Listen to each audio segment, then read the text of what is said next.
Widower comes home early and hears daughter talking to her mother who died years ago.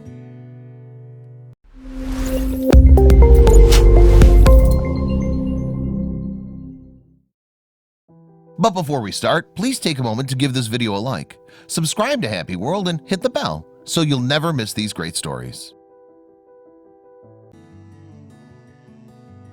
A man freaks out when he returns home early from work one day and hears his daughter talking to her mother, who died years ago.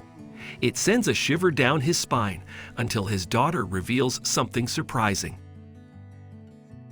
While both parents are precious to a child, there is something about mothers that no one else in the world can match.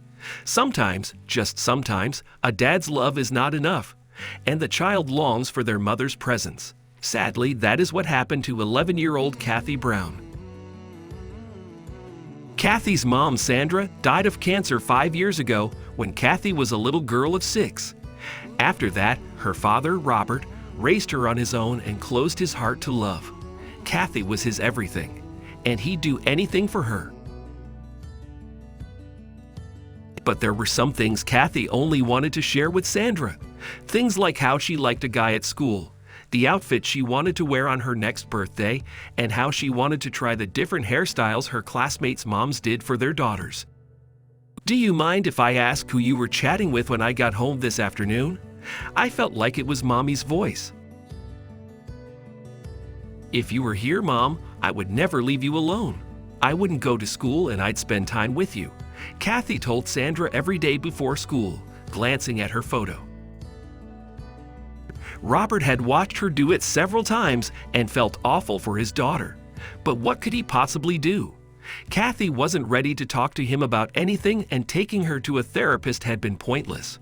She couldn't get past Sandra's death and yearned for her. Robert couldn't do much except give her space so she could heal on her own with time, which he was already doing. One day, Robert returned home early as his mind couldn't focus on work. He stopped by a bakery on his way and bought Kathy's favorite brownies, thinking it would cheer her up.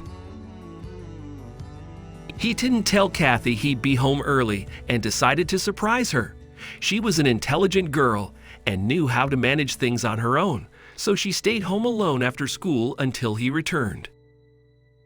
That day, Robert got home around 3:30 p.m., parked his car in the garage slowly, and approached the front door with light steps. Once inside, he gently placed his work bag on the couch, took the brownies, and started climbing the stairs to Kathy's room. But as he was halfway to her room, he stopped on the stairs. Who is she talking to? He wondered as he heard voices from her room. He approached Kathy's room and noticed the door was slightly ajar. She was wearing headphones and using her laptop. Perhaps that's a friend, he thought. Then Kathy said, "Mom." "I'm doing good, Mom." "Wait a minute, let me take out the headphones. Something's wrong with them," she continued. A shiver ran through Robert's spine when Kathy removed the headphones, and he heard Sandra's voice replying to her. "I miss you, honey. I love you so much," he heard Sandra say. This has to be a dream. What's going on? Robert composed himself so as not to appear panicked and knocked on Kathy's door. "May I come in, Princess?" "Dad?" Kathy looked at him, stunned, and closed the laptop immediately. "What are you doing here? You should be at work." Oh well, Robert had no idea how to approach Kathy about what he just heard. He was scared it would irritate her and she would refuse to speak to him, but he had to know what was going on. "I got your favorite brownies," he managed to say finally. "I thought we could spend a little time together. It's been a while, you see."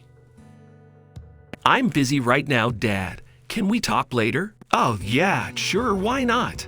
Robert replied, forcing a smile. "I'll just leave these here," he said as he exited the room, placing the box of brownies on her bed. That evening, while eating dinner, Robert couldn't get the voice he heard Kathy talking to out of his head. He was sure it was Sandra's voice. How was that even possible? What was Kathy hiding from him? "So, honey," he said gently, "do you mind if I ask who you were chatting with when I got home this afternoon? I felt like it was Mommy's voice. You heard everything. Kathy's eyes were wide open in shock. Dad, that's invading my privacy. How could you do that? No, sweetie. I didn't do it intentionally. I just wanted to surprise you with the brownies, but I heard you talking, and I didn't want to interrupt you, so I waited outside for a while. I was so emotional when I heard your mom's voice. He paused. I miss her a lot too. You miss her? Yeah, of course, I do. Nobody can ever take your mom's place. Why didn't you tell me this before, Dad? I thought I was the only one who missed her. I want to show you something. Let's go to my room. Come on. Kathy held Robert's hand and took him to her room. There, she showed him an old video of Sandra on her laptop. She explained that she used an online video editing software and adjusted Sandra's dialogues in a way that seemed like she was talking to her in real time. She did that so she could feel Sandra was around when she missed her. Kathy hugged him back and whispered, "It's okay, Dad. I'm sorry for keeping things to myself and not wanting to understand you. I love you." "Love you too, honey. Love you so much," Robert replied and kissed her on the forehead. Thanks to that day, Kathy is now doing much better emotionally. She and Robert watch Sandra's video together when they miss her, and their misunderstanding has been straightened out to a considerable extent. Robert certainly has had difficulty creating different hairstyles for Kathy since she told him about it, but things are much better and happier for the dad-daughter duo.